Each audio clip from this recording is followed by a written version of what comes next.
अस्सलाम वालेकुम नादरीन, आप देख रहे हैं हमारा यूट्यूब चैनल और आज हम बात करने वाले हैं इमरान खान के बेटों के बारे में।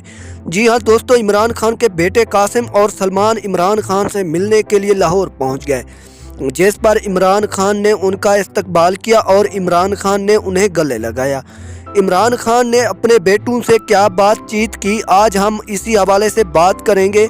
सबसे पहले इमरान खान के बेटों ने इमरान खान से अपनी खैरियत दरियाफ्त की और कहा कि जब हमने हमले के बारे में सुना तो हम बहुत ही ज़्यादा परेशान हो गए थे और हमारी ख्वाहिश थी कि हम उसी वक्त आपके पास आ जाते, लेकिन आपने हमें आने की इजाज़त नहीं दी, जिसकी वजह से हम नहीं आ सके और अब आपने हमें आने की इजाज़त दी, जिस पर हम पहली फुर्सत में पाकिस्तान पहुंच गए।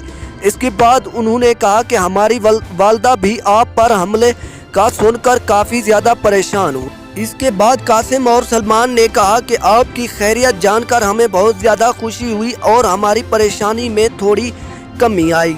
इसके बाद उनके बेटों को शाहाना प्रोटोकॉल भी दिया गया, जिस पर पीटीआई के वर्कर्स और सपोर्टर्स के अलावा पाकिस्तान के साबिक गवर्नर, पंजाब के साबिक गवर्नर ने उनका इस्तकबाल किया और उनको बाद में इमरान खान के पास ले गए। सबसे पहले उन्हें इमरान खान से गले मिले और इसके बाद वो बातचीत में मसरूफ़ रहे और वहीं पर इमरान खान के साथ खाना भी खाया। Thanks for watching. अल्लाह हाफिज़।